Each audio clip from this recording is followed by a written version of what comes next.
All right, we're going to go 3, 2, 1. Hello and welcome to the Autism News Network podcast. My name is Dr. Frampton Gwinnett, and I'm joined here today by Russ from the Autism News Network. Hey, Russ. Hi, how are you? Doing great. Thanks for doing this today. Oh, I'm glad to. So we're going to talk to a professor of sorts. I think we're both huge Beatle fans, as you heard us allude to the Fab Four previously. Russ, tell us just from the top, how long does your Beatle fandom go back? I would say since 1973. Okay. And so how old were you, if you don't mind? How old were you at that time? 12. 12. Okay. And so do you remember the Beatles when they were actively making music? Actually, no. Okay. Really. So it was right after the breakup.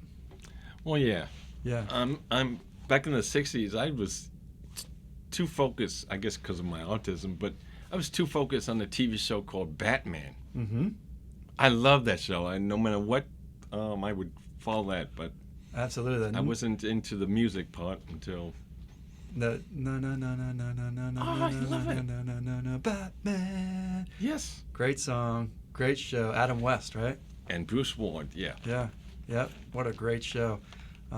So you were into Batman, and then at some point, tell us about how you got to be a huge fan of the Beatles. Well, I kind of fell into that because, because I have autism, although back then it wasn't even named that, but teachers would call me retard. And they would, even if I said a question that had some intelligence, she would make sure that the class thought I was like stupid, and they would start making fun of me. They start ridiculing me. Gosh, that's horrible. So, yeah, I just felt so. I really started believing that. None of it's true. Of course. But because I was shy and because I didn't like sports, that's the only reason. Yeah. But somehow, I guess because of TV, I did watch the Monkees, so I knew of them and the Partridge Family. Somehow I got hooked on Bobby Sherman. Bobby Sherman was a Teen Idols. I got his albums if you want to listen to them. Teen Idols at the time, they good looking and they do have a voice, but it's all hyped to get people to buy the albums. And yeah, and so they do a lot of publicity, they do a lot of right. photography to make them buy the albums. And so Bobby Sherman, was that a logical link to the Beatles? Well, yeah, it started with him, and I thought it was interesting that my parents didn't really know of him, or they didn't listen to him. They listened to Sammy Davis Jr., Bob Hope, Bing Crosby, Frank Sinatra, all those. Dean Martin, all those guys. Yeah. And here I got this young guy. So here I'm listening to someone who's pretty much I can relate to. Yeah. So it was like the first thing I thought. I felt kind of special that of the whole entire family, I had someone that I liked, and people liked him too because he had hits. So again, I didn't listen to the radio at that time. Okay. But somehow because of TV, I just started listening to Bobby Sherman. Yeah. And so the Beatles, when they first came out, they were like heartthrobs, right? Yeah. Well, that's the other thing. As soon as I got Bobby Sherman, then I started listening to 50s music. Chuck Berry, Little Richard. My mom never heard of these people. Really? And she's from the 50s. Yeah. And again, I know something. If I know something that my parents don't know, then I'm not as stupid as what everyone says. Right. So I had some sort of power, some what you call it, respect for myself, or I had a better. But then, here I am wanting. There was this album on. Well, I don't know how, but since I like Frankie Avalon and the Four Seasons, and I never got one, but Mom bought me the Beatles, the Red Album. The Red Album. Yeah, Beatles 1962 to 1966. Okay. With the green Apple label, which is a collector's item now. Okay. But yeah, I'd never heard of these people. Here I am listening to "Love Me Do," "She Loves You," "I Want to Hold Your Hand," and I'm from the '60s. I never heard of these. I've heard of the Munsters, the Addams Family, all TV shows, but never heard of. So it was like, wow. And I'm so used to singers like Partridge Family, Bobby Sherman, and others, that someone else write the songs for them. Right. There was all these Lennon McCartney, so I just assume it's two other people that's their job is to write songs. Right. How do I know? I mean, I didn't even know the names. Mm-hmm. I just know the Beatles. The front cover has them as that they were in 1963, and the back was from when they was going to be the original cover of Get Back in 1969, but I didn't know that. I thought, well, the clean cut version is from the beginning, and up until 1966, that's when they started growing hair. I mean, that's how I was. I never even knew.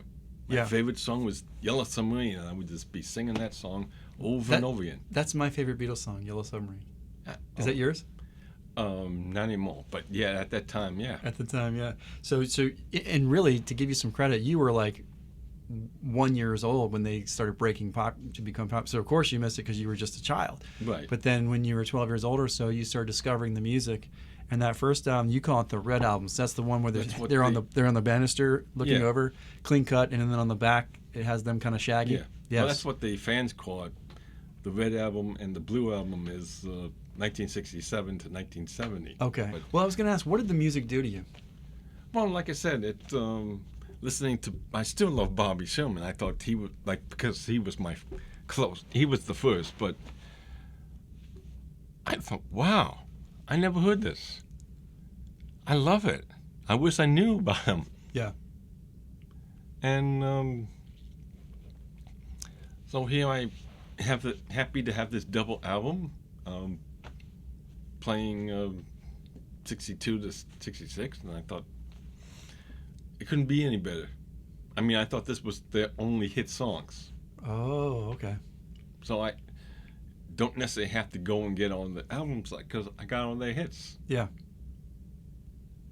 Well, then next year, there was an album on the on TV. If I could find it, there was called 40 Funky Hits. I just made my own version because I got the album. Yeah. I mean the vinyl. But 40 Funky Hits was so impressive on TV. I mean, they had these weird songs, Simmy Simmy Cocoa Pop, Western movies, Soft Fat Fanny. I mean, it was so unique, and it gets me, everything that I do or in the past affects me in some way. Yeah. So this might have started something with me. I kept saying to my mom, please, I hope I get this. Please, can I get this? I was so disappointed when I didn't get it. But instead, I got the Beatles Blue Album, 1967 to 1970. I'm thinking, well, the album cover has them with beard and the 19 on the back it's the clean shaving. So I had to ask Mom, what did they didn't shave at the end of the decade? Yeah. Did they go through she didn't puberty? She just she was happy that I liked it. Yeah. Although I preferred 40 Funky Hits at that time. So 40 Funky Hits, that was like various artists? Oh yeah, I could play it. It took me a while, but Yeah. I got my own. But yeah, it's. But as I grew, I'm starting liking the Beatles more. I still love the 50s music. And at that time, people in school would tease me, ridicule me. Why am I not listening to the 70s or today's music, which is the 70s? But I have to listen to my parents' music and blah, blah, blah. All of a sudden, American Graffiti came out. Happy Days. And now I didn't look as bad. Yeah. For being a 60s music fan. The 50s, but then Yeah. the Beatles. Oh, the 50s. Beatles affected me more.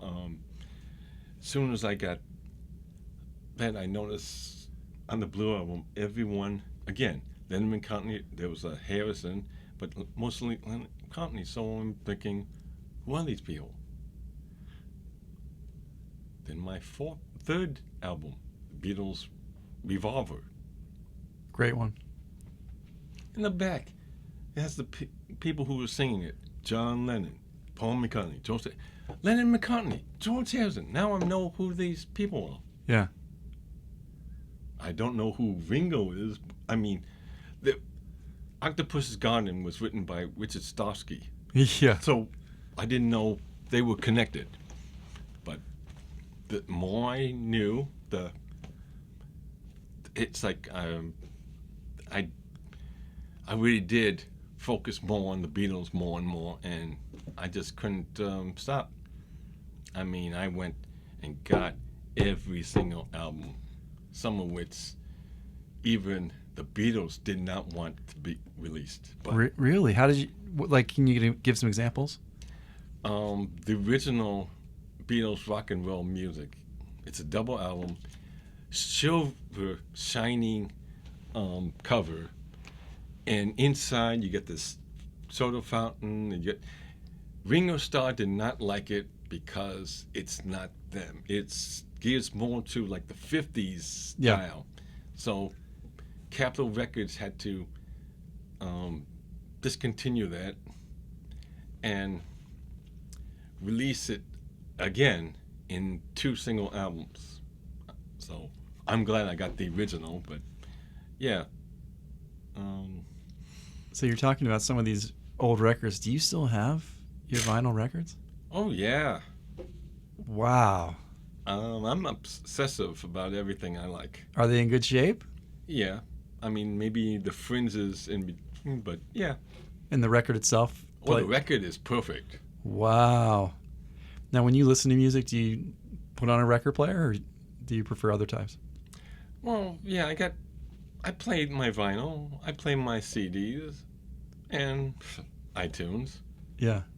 I'm at work, and when I was in Maine just cleaning pumps, I had a fan base because here I am playing music, and a lot of women behind me watch me. Yeah. So they enjoy the tunes. Well, yeah, but I've been told that they like my dancing. Oh, you dance while you listen to music? Yeah. Cool. I think that's why, but... Okay, so when you're... But as long as I'm enjoying it, I don't care. Yeah, so you'll be at work listening to music and dancing while you work. Yeah. That's awesome. See, I love myself, so right now no one can harm me. No one can tell me or insult me or put me down. Yeah. Because I got through that. Yeah, you went through a hard time when you were young. Yeah. Yeah. I couldn't believe... Okay, I can understand the classmates because, frankly, they're idiots. So you've worked through a lot, and has music been a big part of your life? Yeah. It really did, but from 1973 to 1980, it was just Beatles. Mm-hmm. I mean, I come walk in the room and I'll be saying hi, and by the way, you know the Beatles did this, or Beatles, or whatever you said, I would compare it to. Mm-hmm. I mean, I had all their albums, all vinyl, including the Let It Be, which is the only one with a red label. I'm Red Apple, because it was made in New York. But then I got the solo career. Paul McCartney and the Wings, John Lennon, and the Plastic Ono Band, George Harrison, Ringo Starr, all of them. So you followed them all the way through their solo work? Yeah. Yeah. I liked Paul. I wasn't sure about John and George because one was about religion, the other one about this peace thing. But Paul McCartney had all these great pop songs. And Ringo Starr, well, I love him too. Yeah. So I would, because I don't want to get stuck on an album that I wouldn't like. Right. But I got Paul. I got Ringo. And then I got the greatest hits of John Lennon, Shaved Fish, which, again, is out of print, and George Harrison's greatest hit album.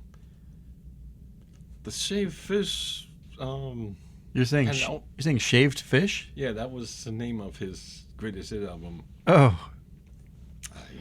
I don't know why, Yeah. but That's funny. yeah, it's they had the Mind Games, Give Peace a Chance, Cold Turkey, and Women Are the End of the World. And I thought, but heck, is a camera, so I thought, well, I'll let that one go. But I like the whole album, and then George Harrison's greatest hit. A side is just Beatles songs. The B side is his. So I liked his, so his was better to me.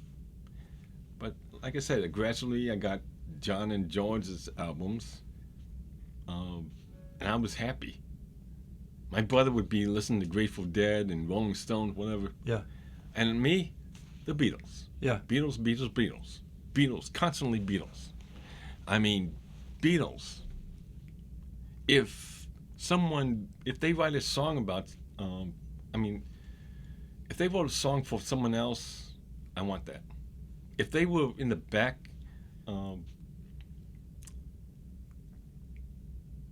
background singers, I would want to get that. If they were mentioned in a song, I would get that. Wow. Now I got John Lennon's 2 books in his own right, Spanish and Works, George Harrison's original hardcover, I Mean Mine. I got piles and piles of Beatle books. Really? Yes. And do you read them? Yeah. Some of which, I think they took some from another one because some of them sound pretty much the same. But yeah, I gradually got all of them except for 4 albums.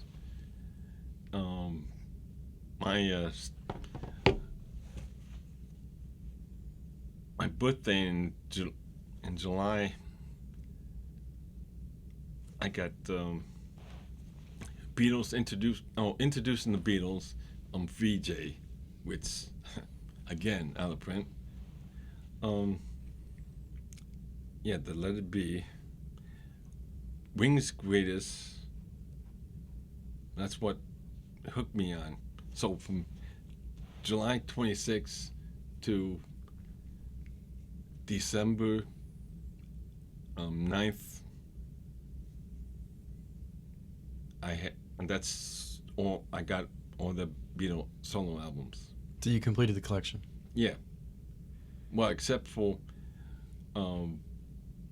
Double Fantasy. Here John Lennon is coming out of retirement. There's a chance the Beatles can get back together again. I would love it. Yeah. Really enjoyed it. Then I got woken up. My mom came in the room, says, John Lennon's dead.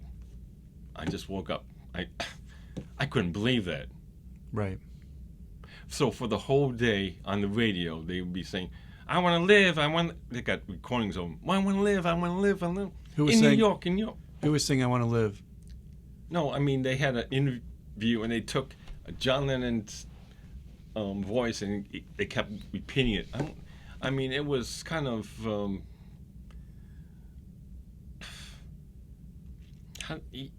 it's the same. It's something that I guess you have to be there, but it was like the world can't live without him. Mm-hmm. Oh, they were talking about the Beatles, John Lennon this. Even when he's dead, they still have to talk. Beatles John Lennon has just died. Mm-hmm. Beatles John Lennon this. They keep forgetting about him being in Plastic Ono Band. They forget all that, and it's only. And I have numerous articles, and there was. I mean, I was so down. I couldn't. I was so upset with my my inner self. I couldn't smile. I mean, the greatest hope I have in life Of the Beatles getting back together. Oh, just to have John Lennon coming out. He's my favorite. Okay. Then I read this news article. 2 women in New York and 1 man in Florida commit suicide because they can't live without John Lennon. Mm-hmm. Thing popped in my head. I want to prove to the world that I love the Beatles just as much. Mm-hmm. But it's like a light switch off. Wait a minute. If I do that, I won't be able to listen to the Beatles. Right. So that was like a double edge, but it also got me focused away necessarily. I started liking the Rolling Stones, the Who, the Kinks, I mean, all British rock. Yeah. Then I focused because I didn't want to get into just that one thing, thinking that I would. I mean, I love life, and to think like that, I couldn't do that anymore. And then but yeah, I now have every song ever recorded from January 1st, 1960 to December 31st, 1969. And I got the 40s, I got the 50s, everyone I like, from 1910 to now. But yeah, that one moment I thought. And then, of course, Christmas came, and I got the Devil Fantasy. So John had been dead for just a few weeks. Yeah. And you got the album Double Fantasy. Yeah. Yeah. So you were really, really into it. Oh, yeah. Yeah. But yeah, I just couldn't fathom why. I used to play guitar because the Beatles. I played all their music. Really? With my audio, and then later my guitar. I'm electric guitar, and I mean, I blew the auto guitar. I mean, I kept playing it. It just fell apart. And the electric guitar, I blew out the speaker. When he died, I should say, assassinated. I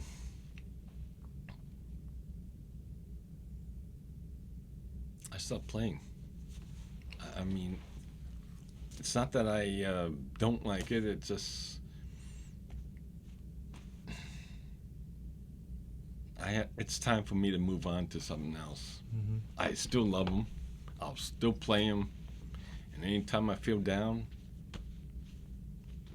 I'll play the Beatles or John Lennon or even Yoko Ono. A lot of people don't like her. I love her. Love her music? Yeah. I got a box set of CDs at home of just Yoko Ono. I do have some vinyl, but they're hard to find. But yeah, I got all hers on iTunes, so I got them. I love Yoko Ono. Wow. So for the people listening, you'd recommend that they check Yoko Ono's music out? I say it, but I don't think anyone's going to listen to it. Yeah. Is it an acquired taste, or is it like a certain style? You want to hear one? Maybe we can consider that. I don't know if we can do that. But maybe give us the names of some songs that you like. How about that? I do love Sister Oh Sister, which is on the New York. Sometime in New York. I also like We're All Water.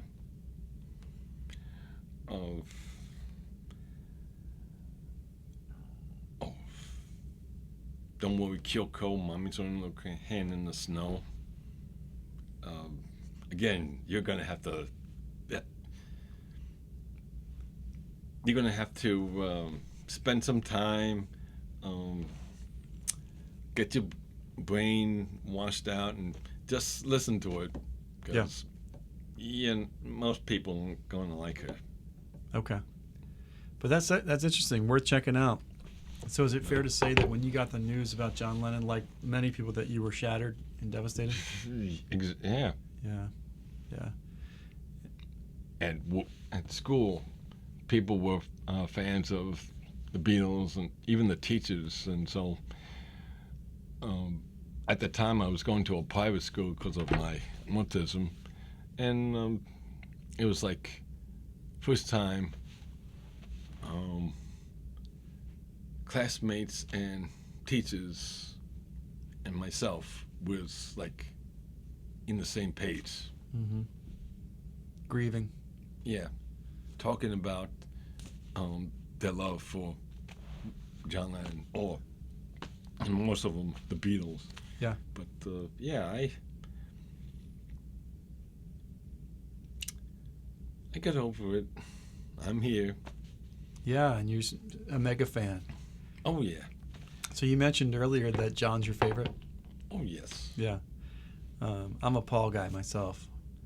I personally feel like John had kind of the cool aspect, that he had a lot of the star quality, and that Paul was kind of like the steady, hit producing, guy, and that they balanced each other out so well. They challenged each other. They brought out the best in each other. Right. And it's really, I don't think there's been another case in music history where two people fed off of each other so well.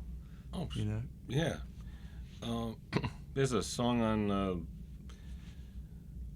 Let It Be, Getting Better.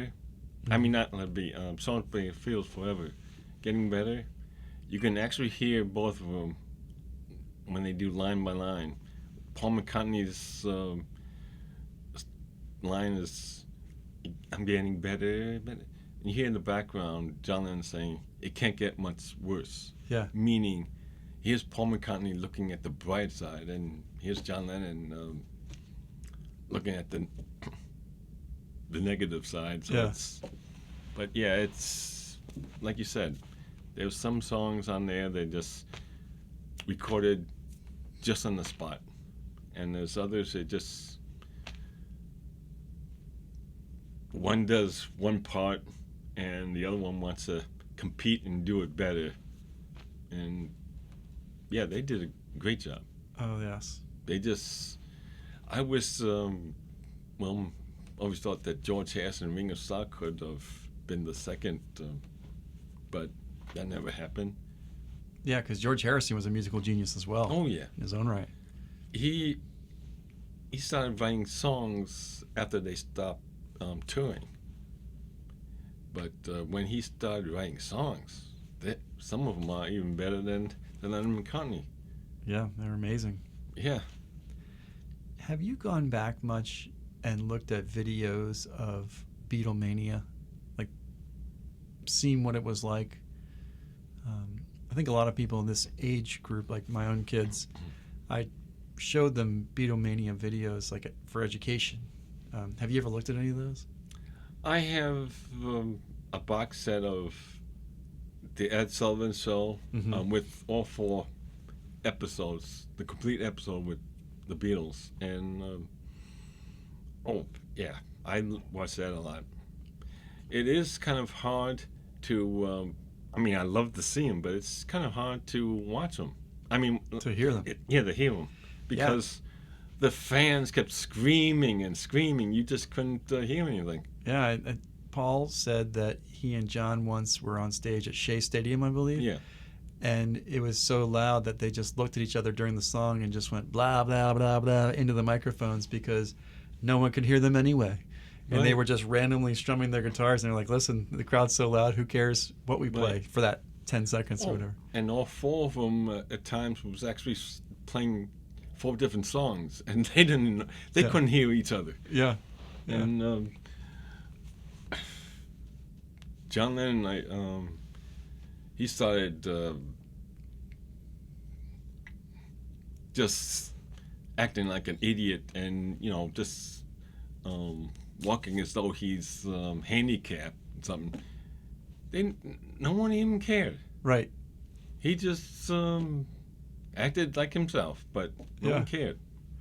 Did you ever hear that in the early days, like when they were playing smaller indoor venues, that the venues would start to smell like urine because a lot of the people screaming, a lot of the women screaming would be peeing themselves during the concert? You ever hear that?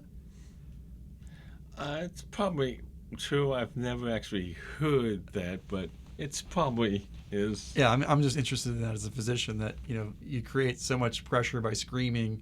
Sometimes it happens by laughing, that people become incontinent of urine, and then just the idea of that kind of hysteria at a concert, it's really hasn't been matched in the 60 years since, has it? No one's ever even come close. Yeah. And I've been showing my kids some of the videos of like when they arrived in New York or even in England, and you see 20,000 people in the street trying to get to their limousine.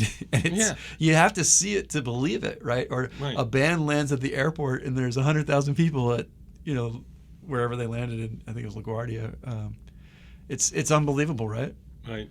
Now the singers of today make, because of CDs and whatever, they might be getting paid more because of the economy. It's just, and they may have fans, they may have nothing, but no one before, during, and after can outdo the Beatles. There's just no. Yeah, absolutely. And to think too about, I have goosebumps I'm looking out of my arms just from you saying that, because to think how really short their career was. It was just about 9 or 10 years. And they, like these days, like you said, Justin Bieber, he's been around better part of 20 years now. I don't like him. Well, I never liked him. Yeah, don't even put that.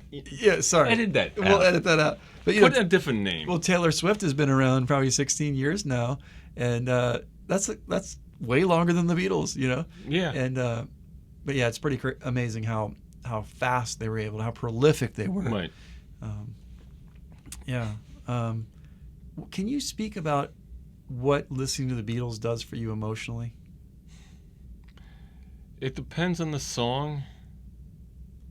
Like, my favorite song of all is Across the Universe. Mm-hmm. From Let It Now, Be. there's the original version, not the Phil Spector that he ruined on Let It Be, but the original with the birds chirping, and I can just sit there, listen to it, and I'm in another world. You're transported. Yeah, it's like, wow. Yeah. There is a life after, or this world that's of hate. Yeah. And it doesn't make sense, but. Yeah, they were able to tap into this happiness and this hopefulness. And I think that might be part of why I love the song Yellow Submarine so much, because they have so many great songs, and Yellow Submarine is kind of a novelty song. It's just kind of a childish song. They act real goofy in it, but at the same time, it's a beautiful melody, and it just takes you to this place where you're just bouncing on the waves in this yellow submarine, and you don't have to think about life, for those 2.5 minutes. Well, yeah, and that's my favorite film. Is that right? Yeah.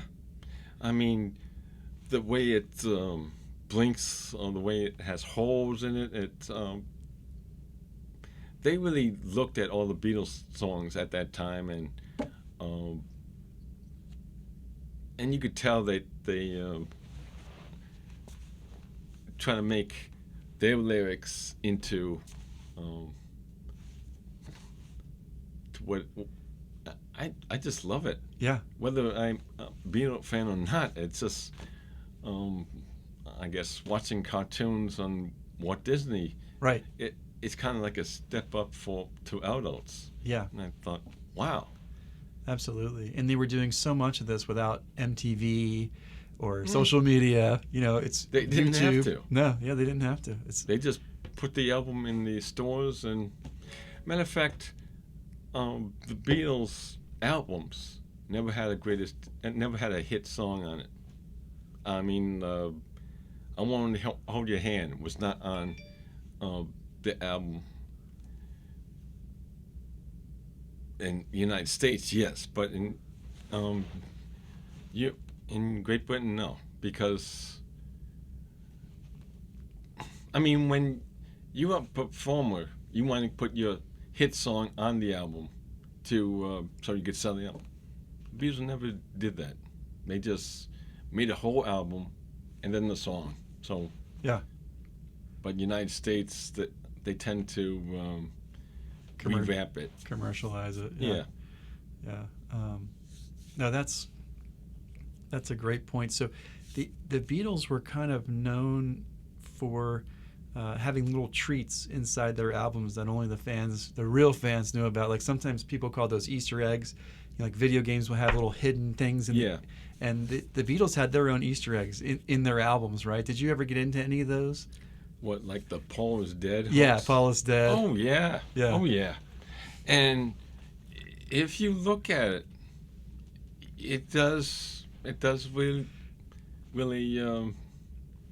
because I got somewhere that you can look at an arm on the Abbey Road album, Mm-hmm. and if you look really close to it, well, like the Abbey Road album has a lot, but so did the Sgt. Pepper, right? Sgt. Pepper, and the Magical Mystery Tour. Magical too, and then there's some certain songs that also has some Easter eggs in it. Yeah, And there were literally people out there, a lot of people who swore that Paul was dead, right? right. Just recently, Paul McCartney, a few years ago, had a live album and called Paul is Alive. Is that right? Yeah. I never knew that. But yeah, there's a lot of people who thought maybe they did it on purpose, but all four of them swear they didn't do that. Yeah, I think. But you can't do it with CDs or iTunes, but on the vinyl, Yeah. you could play certain songs and plays backwards. Right. You could hear a message. Yeah. And this country, the U.S. did not have the Sgt. Pepper in the groove, but in Great Britain and others has a this in the groove that when you play, I mean, So you're saying the day in the life, Mm-hmm. There's a added thing. Yep. But not in this country. But if you play that backwards, you hear another message. Yeah. Matter of fact, to tell you how great the 60 group, fans will actually go to these people that love, and they would just shake a hand. I mean, on the streets, you Yeah. know, hi. Nowadays, two- that wouldn't happen now. No. These two girls came to Paul McCartney's house and say, "Would you do what you said that's on this album?" And he didn't understand what he was saying. So he played it backwards. And it says, "We'll F you like Superman. We'll F you like..." And they don't say F. They Yeah. say the... Yeah. But yeah, he was shocked about that. Wow. How did that happen, you think? The record Don't company? know. That's crazy. But yeah, that's I don't know. Maybe they were. I think they had to know something like this. Yeah.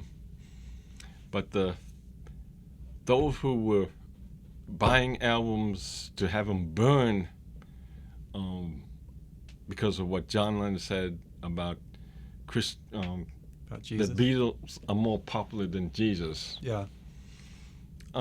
which they are. Everything is more popular. iPhones are popular.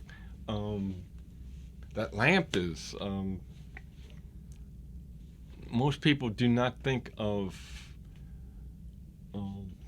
unless they go to church. Right. Most people are thinking of what they see.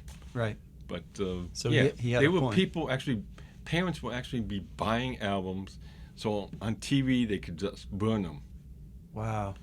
But because of the Paul McCartney dead hoax, people were buying Beatles albums, and they were going on the charts again, the previous one, so they can listen to them all and find the clues. They could lose. Wow. So they were Yeah. going back up the charts after they had been out several years.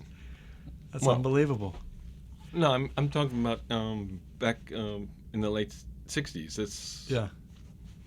They were still together. Yeah. But, oh yeah, people just love the Beatles. Yeah. And just thinking about fandom, there is different levels of fandom, and certainly you're way high up there. Did you know that there is a young lady in Liverpool who bought all 4 childhood homes of the Beatles? No. Yeah. She went and bought each one where the lads grew up, and now she owns them. Oh, lucky her. Yeah, would you like that? I would love to see them. I'm not sure if I wouldn't necessarily want to go in it because I might disturb a footprint of what. But yeah, to just maybe take a chair and look outside and. Yeah. I don't know if, like I said, I don't know if I would actually walk in because. Yeah. All 4 of them? No. And they were tiny. I've seen pictures. They were tiny places. This was working class Oh yeah. guys, you know. Oh, Ringo was was really the working class. I mean, he was that was in Dingles. Dingles was worse area than Liverpool. Is that what's Dingles? That's That where he was from? well, yeah, it's next to Liverpool. Maybe part of it, but it's a different area than the other 3. Okay. But yeah, it's he had a tough life. I mean, I've heard certain people in autism that had awful childhood. They were abused. They were talked down to. And one of the negative things that I read. Ringo Starr had it worse. I don't care what anyone says. Ringo Starr had every childhood disease known to man. Really? Every one. Never heard this. Yeah, he had so many. One year that they had to drop. He had to repeat the same class, so he was. And then. There was times when he had it so bad that they thought he was going to die. And he was just a young guy. Yeah. Wow. And then the parents thought he's been out of school so much that it's not for him. They just bought him a drum kit, and there you go. Yeah. Now, again, in Liverpool, they listened to rock and roll, but they had their own music, skiffle music, where they would take a What kind of music? skiffle. Skiffle. Okay. Yeah, they would take like a a drum and they make their own instruments. Whatever made a sound, that's what they would use. Yeah. But Ringo didn't have much of a good childhood. He didn't graduate because he never. Had. But all the people who did their groups, not just the Beatles, but also Gary and the Pacemakers, Hum and the Hummets, and everyone who was in Liverpool, they just thought this was going to be for a couple years, and they'll just go and work in the factories, because that's all that Liverpool had was factories. So it doesn't really matter if you had an education or not. It's just you're going in the factory. So they didn't anticipate the British invasion. No, they didn't know anything. They just they were amazed that Brian Epstein saw them. Yeah. They were amazed that Brian Epstein got them a recording contract. Yeah. This had never been done before, No, So, no, absolutely not. Yeah. And it was like one step after another, and they didn't know what America was like. There was a few people who came to the United States that was famous in Great Britain, but bombed. I mean, they just thought the United States is not going to be something you want to go to. Yeah. There's a song by Paul McCartney on a pretty recent album that came out 6 or 7 years ago from his album called New, and it's a song called Early Days, and it's about being in Liverpool when you're 14, 15 years old, and he's describing him and his friend, which we presume to be John Lennon, dressed in black, slicking their hair back. Teddy boys. Yeah, what'd you call them? The Teddy boys. Teddy boys, yeah, walking up and down the streets of Liverpool with guitars on their backs and playing their music, going into the record stores, trying to imitate the sounds that they heard, the American early rockers. And one of the quotes in that song is he says, everybody kind of says that they know what happened between Paul and John, and he says, but let me tell you, I was in the early days. I was there. Right. They weren't. I lived it. Right. And he can go all the way back. And it really brought chills to me because, the bond that those guys had growing up together, and it's they went through Beatlemania. They're the only ones who ever went through Beatlemania from their perspective, and it's just amazing. And Paul's 80 now. Yeah. It's pretty hard to believe. And he made it an album. He still makes albums. Yeah. Him and Ringo. Yeah. Still makes albums. Yeah. So it's just fascinating. That they're still winning fans to this day, and I hope people who listen today can appreciate the Beatles all over again. And please go back to the albums. If you listen to vinyl, break them out. If you listen to tape decks, 8-track CDs, hit iTunes, Spotify, wherever you can, and just listen to that music because it will never be duplicated. It's really. I mean, there's people who record them, like on Motown or the country westerns, jazz, and even R&B, and they could put their thumbprint in it, but it doesn't have that same quality. Yeah. I mean, I like how they play it, but it's not the same. No, I mean, it doesn't have absolutely. that style that you could sing the song, but you don't have that flavor. Yeah. Do you think that you and I should talk about the Beatles regularly on a regular show?